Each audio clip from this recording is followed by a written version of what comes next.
Badre რუსული გაზის გარეშე 2025 წელი ევროპული ქვეყნებისთვის განსხვავებული მოცემულობით დაიწყო. რუსეთმა გაზის მიწოდება შეწყვიტა და ეს მას შემდეგ, რაც კიევმა უარი განაცხადა განიახლებინა გაზპრომთან სატრანზიტო კონტრაქტი, რომელიც უკრაინაში რუსეთის სრულმასშტაბიან შეჭრამდე გაფორმდა.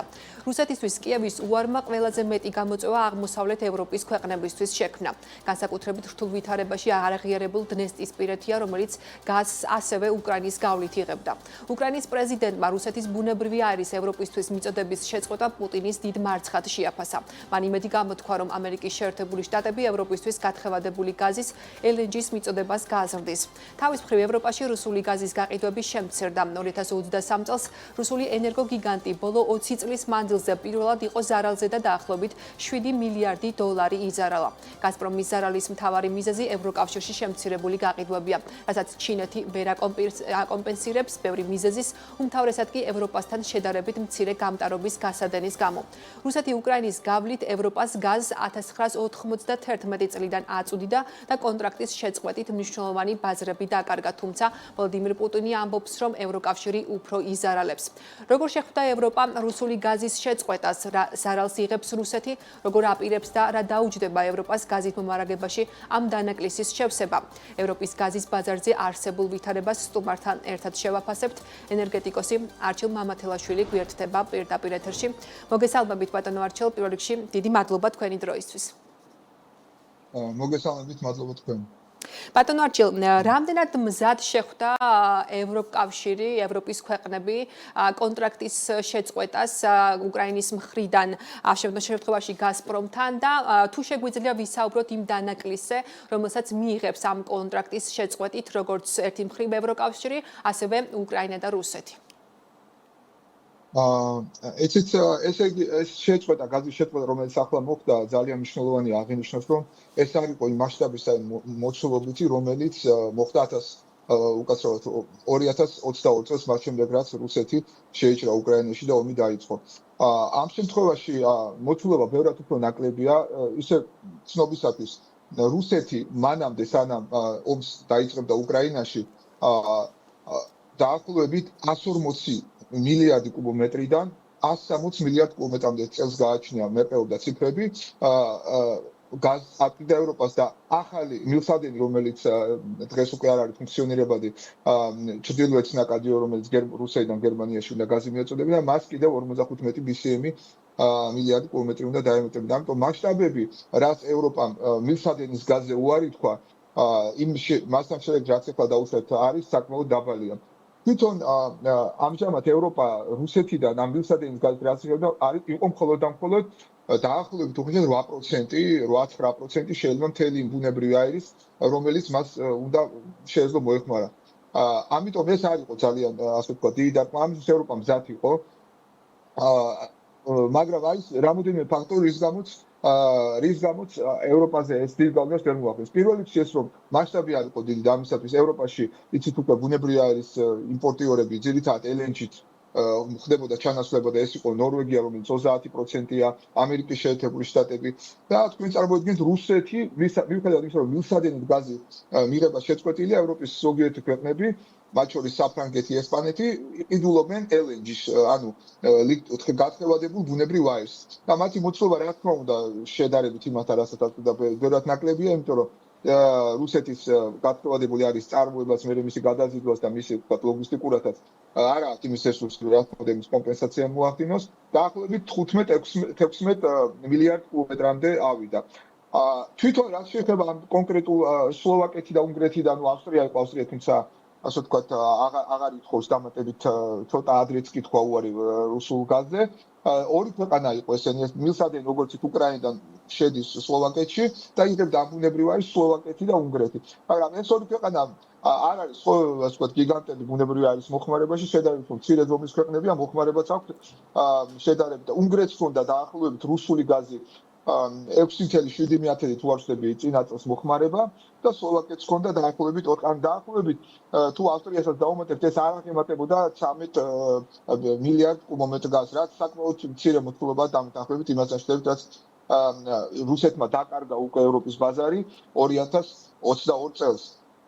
ამ გაზის ჩანაცვლებაზე როგორ მიმართულებით არის ახლა ამ ბუნებრივ აირს ახლა ბატონო არჩილ დღეს რა წყაროებით იღებს ევროკავშირი ბუნებრივ აირს და აი თქვენც ამბობთ რომ იგივე ამერიკიდან ნორვეგიდან ხდება ეგრეთ წოდებული LNG-ს იმპორტი ხო ეს რამდენად ალტერნატივაა ევროკავშირისთვის ამ პირობებში კი ბატონო ეს ალტერნატივა ნამდვილად არის იმიტომ რომ ევროპა 2022 წლის ბოლომდე გადაწყვიტა ძალიან ბევრი პრობლემა ბუნებრივი აირის მომარაგებასთან დაკავშირებით, მის მარაგებთან დაკავშირებით. დღეს ევროპაში ბუნებრივი აირის მარაგები საკმაოდ დიდია. თვითონ უკრაინის გასაცავიც კი რეკორდულად მაღალ მოცულობაა. თვითონ უნგრეთშიც არის გასაცავები და ევროპის თითქმის ყველა ქვეყანაში გასაცავები არის სავსე იმისათვის ძალიან ადვილად გაუმკლავდნენ. ფასი, კი ბატონო, ფასი ცოტა ზევით წავიდა, ეგრეთ წოდებული ბირჟა ჰოლანდიაში ალბათ იცით არის ბუნებრივი აირის ბირჟა და მასზე ბუნებრივი აირის ფასი რაღაც პერიოდი ზევით წავიდა, მაგრამ შემდეგ ისევ დასტაბილურდა და ქვევითაც კი ჩამოვიდა. ანუ 50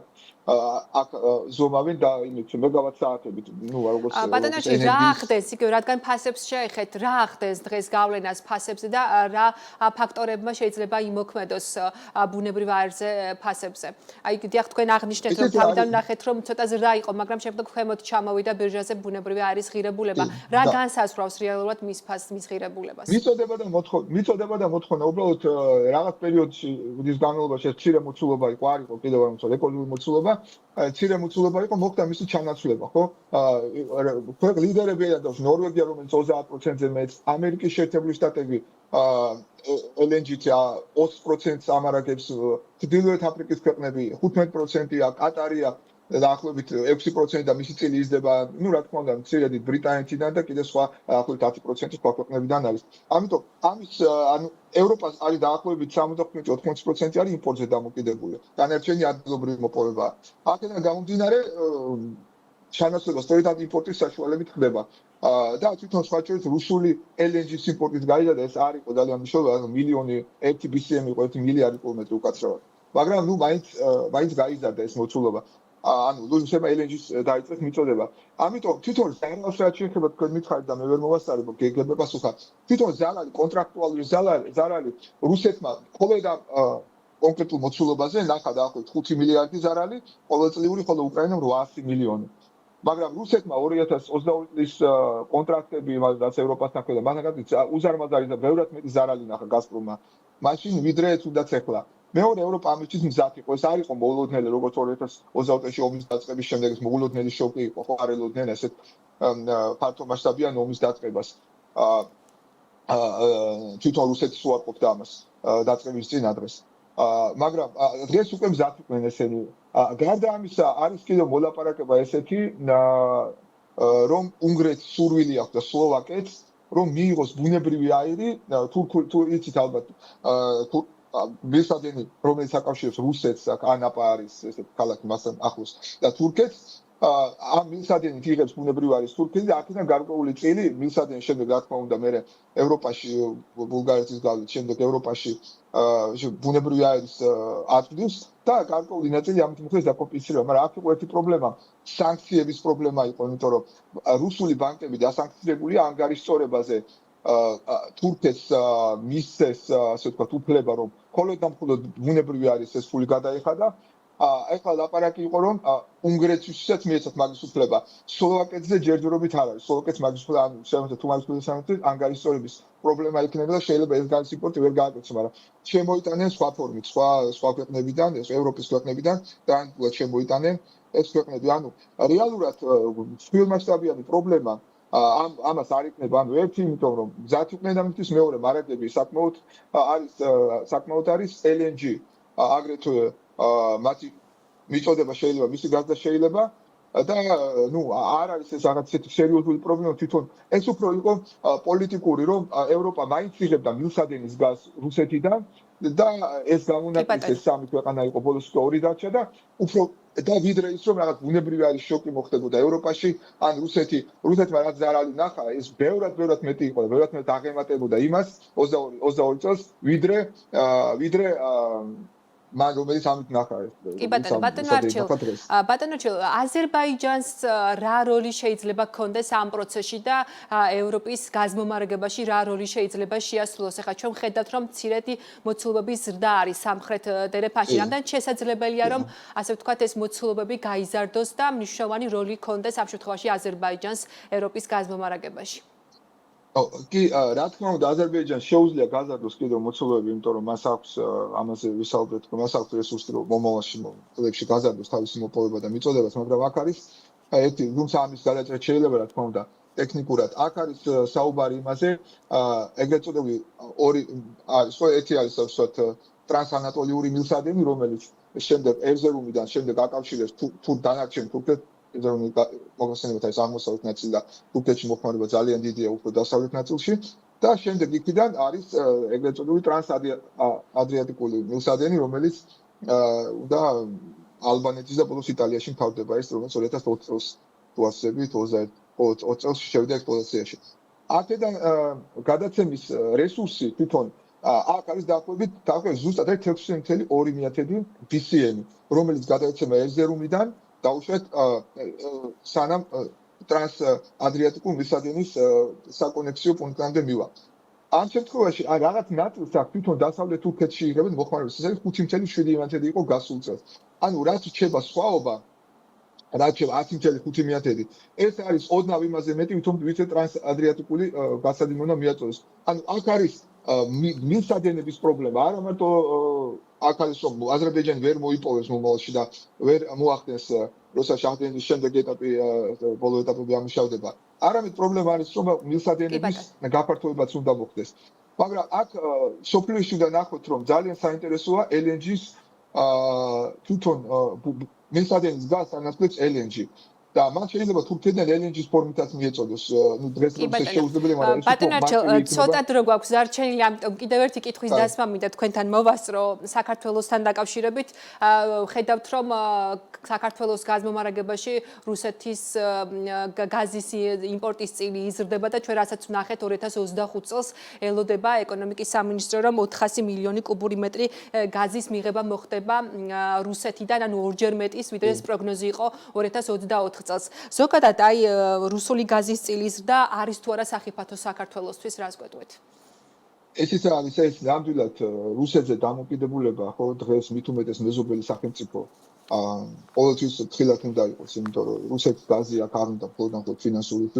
ჩვენ ამის მაგალითები გავლივა, შეიძლება დიდ დრო გავიდა 19 წელი, მას შემდეგ ალბათ გახსოვთ 2006 წლის იანვარში რაც მოხდა, ხო, მილსადენი აფეთქდა ასევე მაღალი ძაბვის გადამცემის ხაზი, რომ ფაქტობრივად ენერგეტიკული ბლოკადაში მოიქცა საქართველო. რა თქმა უნდა, საფრთხეა და საფრთხეა ნებისმიერ შემთხვევაში რუსეთზე დამოკიდებულების გაზრდა, ეს არის ასე ვთქვათ ხაფანგში თავის შეყოფა, იმიტომ რომ იქ რაღაც ყველია, ხო, იმ ხაფანგში, ხო, და ამიტომ რა თქმა უნდა არ არის, მაგრამ აქ ბუნებრივი გაზის გარდა მარტო გაზის მოხმარებაც არამედ ელექტროენერგიის მოხმარებაც არის. შეიძლება სხვა წყაროებზე თვითონ დაჩხარება ახალი ელექტროსადგურების, რომლებიც ჩაანაცვლებენ ამ გაზის ელექტროსადგურების მიერ გაზის მოხმარებას. მაგრამ ატომღაც ეს პროცესი უფრო ნელია, რაც იწვევს იმას, რომ რუსეთის დამოკიდებულება ან შეიძლება დაარჩა აზერბაიჯანთან როგორი შეთანხმება, ალბათ იმიტომ რომ აზერბაიჯანი ზრდის ევროპაში, შეიძლება ამ მილსადენში აღარ იყოს იმდენი რესურსი, რომ საქართველოსაც არ იყოს, მაგრამ ნებისმიერ შემთხვევაში ადრეს მithქვავს და ყველა ამას არც უნდა თქვა, ყველა საღათ მოაზრიანი ადამიანი ხდება, რომ რუსეთზე ენერგორესურსებზე დამოკიდებულების და არის საფრანგეთში თავის შეყოფა. მადლობა ბატონო არჩილ, თქვენი დროისთვის. არჩილ მამათელაშვილი ენერგეტიკოსი საუბრობდა პირდაპირ.